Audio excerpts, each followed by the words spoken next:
5 আগস্টের বাস্তবতা মেনেই ভারতকে বাংলাদেশের সঙ্গে সম্পর্ক করতে হবে। আমাদের বলতে হবে যে আপনি আপনার দেশের সংখ্যালঘুদের নিয়ে আমরা উদ্বিগ্ন, এবং আসলে রাইট, উদ্বিগ্ন। রাইট, এইটা এখন খুবই তারা গুরুত্বপূর্ণ, এটা বলেছেন এখন খুবই তারা গুরুত্বপূর্ণ। সব মসজিদের নিচে একটা করে শিব মন্দির খুঁজে পাচ্ছে। আমি মনোযোগ দিয়ে বিশেষ করে ঐতিহাসিক কিছু ঘটনা আমাদের, আমি বলবো 71-এর পরে, 1971-এর মুক্তিযুদ্ধের পরে যে আরেক মুক্তিযোদ্ধা, যে ভারতের অনুগত সরকার প্রধান বা প্রধানমন্ত্রী শেখ হাসিনা থাকা অবস্থায় তিনি সীমান্তে যে যুদ্ধ করে ভারতের কে চিনিয়ে দিয়েছিলেন যে, আপনাকে একটু একটু বলি, যদি কিছু মনে না করেন, সৈয়দ মোহাম্মদ, জনাব major general M Fazlur Rahman কিন্তু 1971 সালের সম্মুখ যোদ্ধা। না না, সেটা আমি জানি, আমি জানি। হ্যাঁ, আমি জানি অবশ্যই। আই স্ট্যান্ড, আমি জানি, আমি সে তারপরও সময় যে, যুদ্ধ করেছেন, পরবর্তী হ্যাঁ, পরেও, ভারত এবং যুদ্ধ। এবং মুখে আমরা যাই বলি, ভারতের অনুগত একজন প্রধানমন্ত্রী, ভারতের পোষা প্রধানমন্ত্রী, আর সেইখানে বিডিআর এর চিফ হয়ে বর্ডারে বিএসএফ এর সঙ্গে যুদ্ধে জিতা। আমরা এখন এই সুন্দর যার যার রুমে বসে, চেম্বারে বসে, ড্রয়িং রুমে বসে যে আলাপ করছি, এই সাহস আসলে আমরা বাঙালি জাতি, আমার বাবা নিজ মুক্তিযোদ্ধা, উনিও প্রায় বলেন যে আমরা বীরদেরকে সম্মান দিতে জানি না। এটা আমি থেকে শুরু করে আমাদের বাংলাদেশের স্বাভাবিক বৈশিষ্ট্য।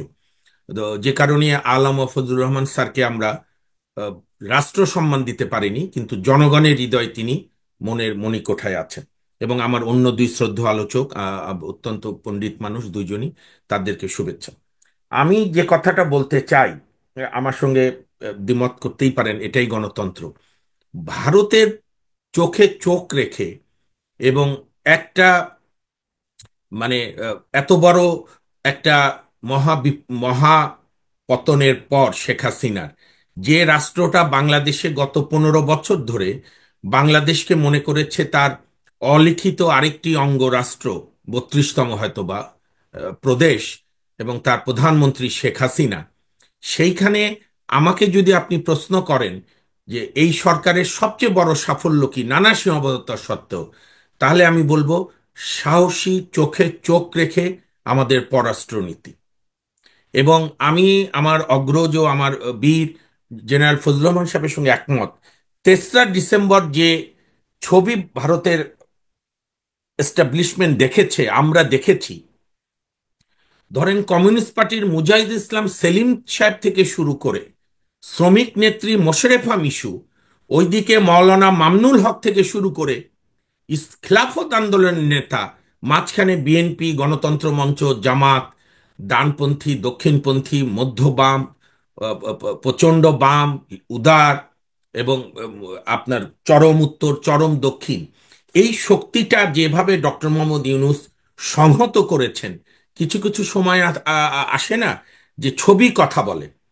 সারা ভারত সে কারণেই আমাদের কাছে পরাজিত হয়েছে যে আমরা, আমাদের রাজনীতিবিদরা ঐক্য করেছে আমার দেশের স্বাধীনতা সার্বভৌমত্ব রক্ষা করা, এবং এত বড় বৃহৎ প্রতিবেশীকে চোখে চোখ রেখে বলা যে তুমি অন্যায় করলে আমি তোমাকে ছাড় দেব না, আমি সম্পর্ক রাখতে চাই, কিন্তু বন্ধুত্ব এবং সমতার ভিত্তিতে, সমমর্যাদায়।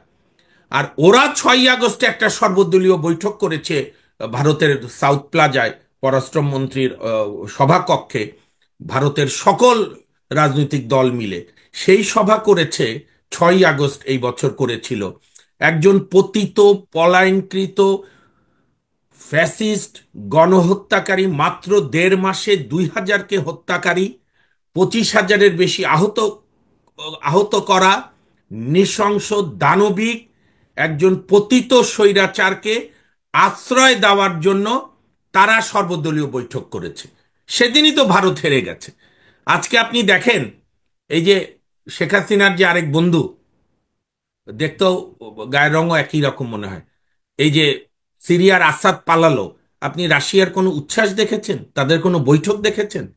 চুপে চাপে, প্রথমে তো বলেই না যে আমাদের এখানে আছে, পরে তাস, ওদের বার্তা সংস্থা বলেছে হ্যাঁ ওর স্বামী কি ফ্যামিলি সহ বাশার আল আসাদ মস্কোয় আছে।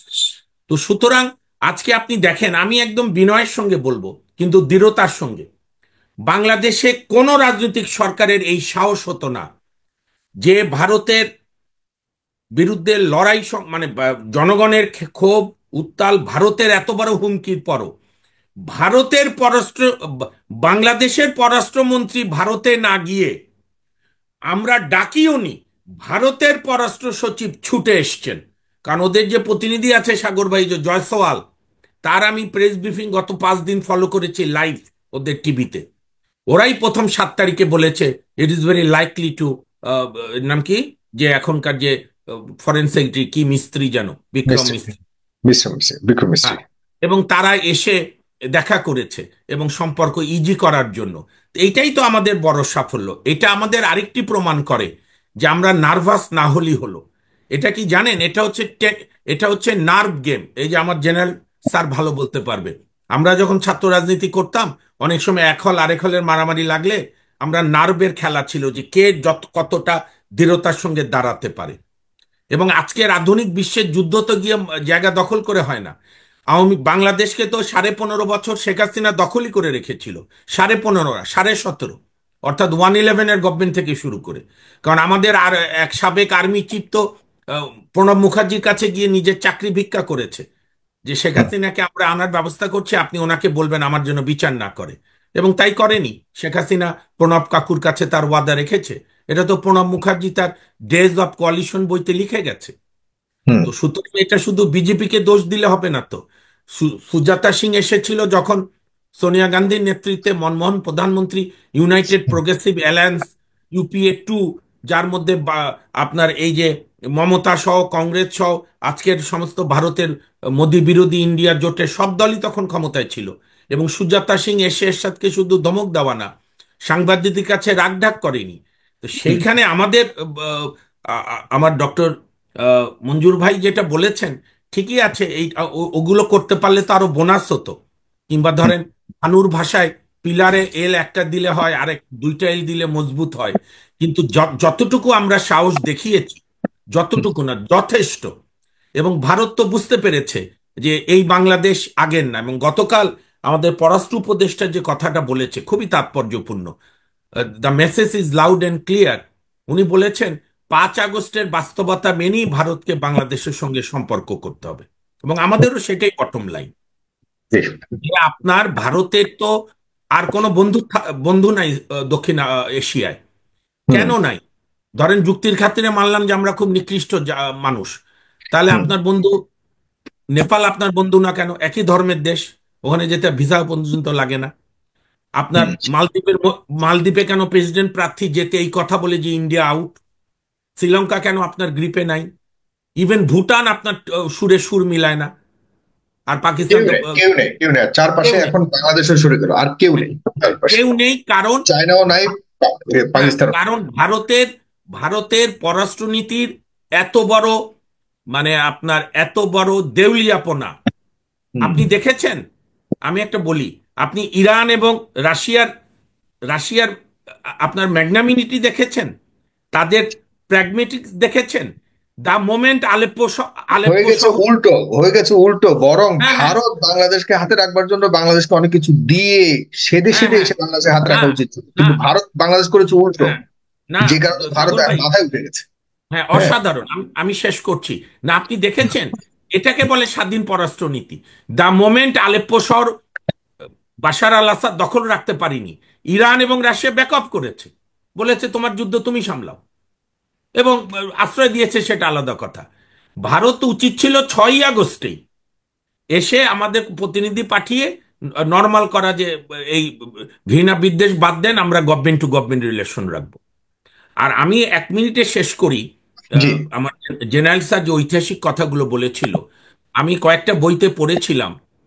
হুম, বঙ্গবন্ধু কিন্তু জিয়াউর রহমানকে আর্মি চিফ করতে চেয়েছিলেন, করতে পারেননি ভারতের বিরোধিতার জন্য। কারণ 1965-র পাক ভারত যুদ্ধে জিয়াউর রহমানের একটা সাংঘাতিক যুদ্ধ ছিল ভারতের বিরুদ্ধে। তো ভারতের এই নাক গলানো, বাংলাদেশকে অনুগত করা দীর্ঘদিনের। এবং বঙ্গবন্ধু শেখ মুজিবও যে ভারতের কথা না শুনে ওআইসিতে গিয়েছিল, জুলফিকার আলী হুম, ভুট্টোকে বাংলাদেশে এনেছিল। এই জন্য দেখবেন শেখ হাসিনা চলে যাওয়ার পর ভারতের গায়ে শোকের ব্যথা কাটে না। কিন্তু শেখ মুজিবের মৃত্যুর 2 ঘন্টার মধ্যে, 4 ঘন্টার মধ্যে কিন্তু ভারতের হাই কমিশনার মুস্তাকের মন্ত্রিসভার শপথ অনুষ্ঠানে গিয়েছিল এবং হুম। সঙ্গে সঙ্গে স্বীকৃতি দিয়েছিল। ভারতের দুঃখ হয়েছে কি জানেন? হুম সবচাইতে ভারতের, আমি জানি ফজল স্যার আমাকে আরো ডেভেলপ করতে পারবে, ভারতের সবচেয়ে অনুগত দুইজন সরকার প্রধান ভারত পেয়েছিল। একটা হচ্ছে হোসেন মোহাম্মদ এরশাদ, আর একটা হচ্ছে শেখ হাসিনা। হুম ফলে ভারত এই শকটা, ইংরেজিতে যেটা বলে, অ্যাবজর্ব করতে পারছে না। এবং তাদের গোয়েন্দারাও বুঝতে পারছে না হোয়াট ওয়েন্ট রং। কিভাবে যে তারা 19শে জুলাই ওই কাশ্মীর থেরাপি দিয়ে শেখ হাসিনাকে কনফার্ম করেছিল যে ডোন্ট ওরি, এই এই এই যে সব ইন্টারনেট বন্ধ করে শাট আউট দিয়ে ব্লক করে আপনি অ্যারেস্ট করেন, ধরেন, কন্ট্রোল হয়ে যাবে। কিন্তু এখানে যে শাহবাগ এবং শাপলা চত্বর এক হয়ে গিয়েছে, মাদ্রাসার ছাত্র আর প্রাইভেট ইউনিভার্সিটির ভাই বোনরা যে এক হয়ে গেছে শেখ হুম হাসিনার আমাদের দানবীয় শক্তির হাত থেকে দেশকে বাঁচানোর জন্য, এইটা হুম ভারত বুঝতে পারেনি। এখন আমি শেষ করি। জি এখন ভারত, এখন আমাদের কোনো টেনশনের কিছু নেই। এখন ভারতের কর্তব্য কিভাবে আমাদের সঙ্গে মর্যাদার ভিত্তিতে সম্পর্ক করবে।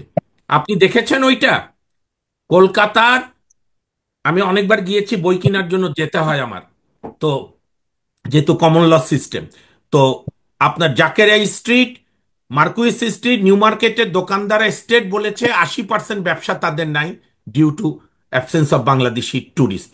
এবং তারা গভর্নমেন্টকে বলেছে, তাদের গভর্নমেন্টকে, যে আহ, আপনারা ইজি করেন। আর যেটা ওই যে আসামে করেছে বা অন্যান্য দু এক জায়গায়, এটা হচ্ছে আজকে ভারতের। ব্যবসায়ীরা বলেছে, ব্যবসায়ীরা আজকে বলেছে, বিশেষ করে হসপিটাল হ্যাঁ, কর্তৃপক্ষ হ্যাঁ, হ্যাঁ, বলেছে, যারা চিকিৎসকরাও বলেছে যে বাংলাদেশের আসতে পরে আমরা তাদেরকে নিরাপত্তা দিব। হ্যাঁ, হ্যাঁ। এটা হয়েছে কি, এমন এটা ঘটনা হয়েছে ঘটেছে। বিজেপি তার ভোট ব্যাংক ঠিক রাখার জন্য। আর আমি একদম 10 সেকেন্ডে শেষ করে দিই, আমি জি ডক্টর মঞ্জু চৌধুরী সাহেবের সঙ্গে একমত। আওয়ামী লীগের কারণে তো বলা যায়নি, এখন আমাদের সব ঘটনা নিয়ে বলতে হবে। আমাদের বলতে হবে যে আপনি, আপনার আপনার দেশের সংখ্যালঘুদের নিয়ে আমরা উদ্বিগ্ন, এবং আসলে রাইট উদ্বিগ্ন। রাইট, এইটা এখন খুবই তারা গুরুত্বপূর্ণ, এটা বলেছেন এখন খুবই তারা গুরুত্বপূর্ণ। সব মসজিদের নিচে একটা করে শিব মন্দির খুঁজে পাচ্ছে। ওই যে জ্ঞানী মসজিদের ওখানে দেখেছে। এবং গান আপনি কি পাখি, হ্যাঁ জানেন, সাগর ভাই, আমি শেষ করে দেই, হ্যাঁ হ্যাঁ। ভারতের একজন জাস্টিস, আমি নামটা ভুলে গিয়েছি, একটু পরে আপনাকে দেব, উনি বলেছেন যে এই যে বিদায়ী চিফ জাস্টিস খুব প্রগতিশীল কথা বলতো, এই হুম ডিওয়াই চন্দ্রচূড়, উনি যে জ্ঞানী মসজিদটা পরিদর্শনের সুযোগ দিয়েছে হিন্দু ভারতের গভর্নমেন্টকে, ওই জাস্টিস 3 দিন আগে এক সেমিনারে বলেছে, this is a travesty of justice, this violates the constitution. Right. ভারতের এই কণ্ঠগুলোকেও আমরা স্বাগত জানাবো। আর আমাদের কন্টিনিউয়াস বক্তব্য থাকবে যে না, আর এখন যাই থেকে হতো। এখন থেকে আমাদের সরকারের পক্ষ থেকে একদম উচ্চ উচ্চ একদম, পর্যায়ে থেকে একদম, আমাদেরকে উদ্বেগের সাথে সবসময় আমাদের এই অবস্থান স্পষ্ট করতে হবে যে একদম, ভারতে একদম। এখন মাইনরিটি নির্যাতন যেটা হচ্ছে আমাদের সোচ্চার হতে হবে। কারণ আপনি আগে দেখেছেন চুপচাপ ছিলাম। আসামে ওই যে হ্যাঁ কংগ্রেস থেকে বিজেপি গিয়ে, ওই যে আমরা বলি না নতুন হিন্দু মুসলমান হলে গরু মাংস বেশি খায়, তো হুম কংগ্রেসের হেমন্ত শর্মা কেস থেকে বাঁচার জন্য বিজেপিতে 2014-এ গেছে। আজকে সে নিষিদ্ধ করেছে যে কোনো সামাজিক অনুষ্ঠানও গরু মাংস দেওয়া যাবে না। এই কথা বলতে হবে। এইটা কোন স্বাধীনতা, যেখানে 40% আসামে মুসলমান? রাইট। আজকে না, আমরা আমরা এখন আমরা আমরা ভারতকে নিয়ে কথা বলবো। আমরাও এখন সোচ্চার হতে হবে এবং সরকার পর্যায়ে হ্যাঁ, থেকেও বলতে হবে সরকার, আমাদের ভারতে ইন্টেলেকচুয়াল, আপনার মতো মিডিয়া, আমরা দরকার মুসলিম একদিন নির্যাতন দুদিন বন্ধ আলাপ করতে করব। হবে এবং প্রিয় দর্শক সবার জায়গা থেকে সবাই আসলে হ্যাঁ, সোচ্চার হতে এই হবে, যে কারণ আমরা এই যে আপনার সমাধান পেতে দেখেন। এই যে যারা অসভ্যতা পলাশ করছে। করেছিল 92-তে, হুম, বাবরি ধন্যবাদ মসজিদ আপনাকে। ভেঙে মন্দির বানানো। জি ধন্যবাদ সৈয়দ মামুন বাবু, আসছি আপনার কাছে।